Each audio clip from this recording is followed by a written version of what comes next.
பிரம்மா தன்னோட புத்திரர்களான சனகாதி முனிவர்களை பார்த்து நீங்களும் படைப்பு தொழிலில் ஈடுபடுங்களே அப்படின்னு சொல்றாரு. அதுக்கு அவங்க சொல்றாங்க, நாங்கெல்லாம் படைப்பு தொழிலை செய்ய மாட்டோம். நாங்க வேதங்களை உணர்ந்ததுனால இந்த படைப்பு தொழிலை செய்யறது சரியில்லை. நாங்க முக்தி நிலை பெறணும்னு முக்கண்ணனாகிய சிவபெருமானை தவம் செய்ய போறோம் அப்படின்னு சொல்லிட்டு தவம் செய்யறாங்க. பலகாலம் தவம் செஞ்சும் அவங்களுக்கு வழி எதுவும் புலப்படல. அதனால ஞான தீப சுடரா இருக்கிற தட்சிணாமூர்த்திய பசுமையான இலைகளை கொண்ட ஆலமரத்தோட அடியில சின்முத்திரை காட்டி யோக நிலையில ஒளி வீசுற முகத்தோட அமர்ந்திருக்காரு தட்சிணாமூர்த்தி.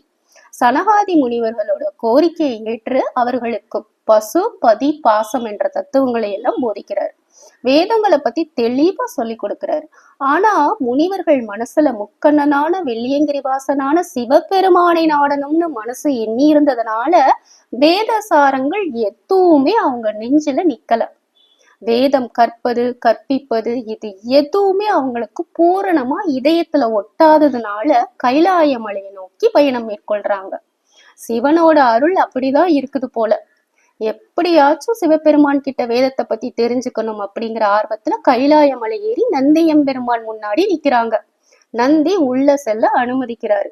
உள்ள போனா ஈசனை காணோம். ஈஸ்வரனோட தரிசனம் வேண்டி அவங்க எந்த இடத்துல நிக்கிறாங்களோ அதே இடத்துல நின்று நமஸ்காரம் பண்றாங்க. கருணை கடலே, எல்லாமே நீதான்பா, எல்லாம் படைத்து காக்கும் ஈசனே, திருவிளையாடல் பண்றது உங்களுக்கு ரொம்ப பிடிக்கும்னு எங்களுக்கு தெரியும்.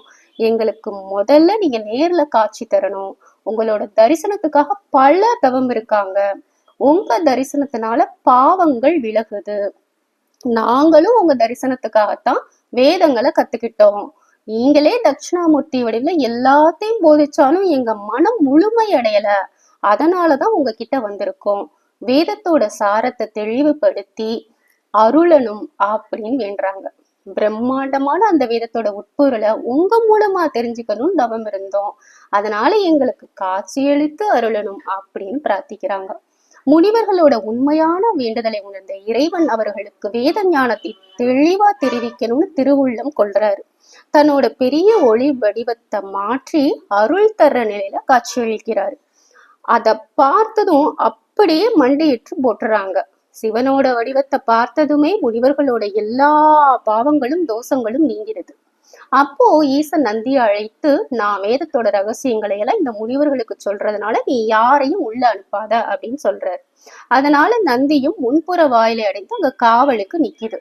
தேவர்கள், நாராயணன், பிரம்மா, இந்திரன் இவங்க கூட முழு முதல் வடிவான சிவபெருமான முழுசா அறியாத நிலையில இருக்கும்போது சிவபெருமான் நீராசன இருக்கையில் இடது கால் மடித்து வலது கால் நீளும் வகையில புலித்தோல் அணிந்த கோலத்துல அமர்ந்திருக்காரு.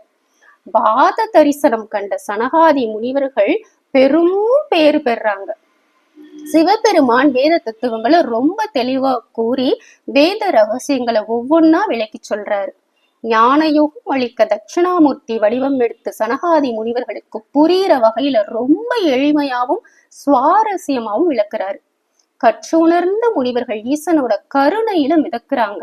இதுதான் வெள்ளியங்கிரியானான சனகாதி முனிவர்களுக்கு வேதம் உரைத்த விதம். கந்தபுராணம் தொடர்ச்சிய அடுத்த பதிவுல பார்க்கலாம். வெற்றிவேல் முருகனுக்கு அரோகரா.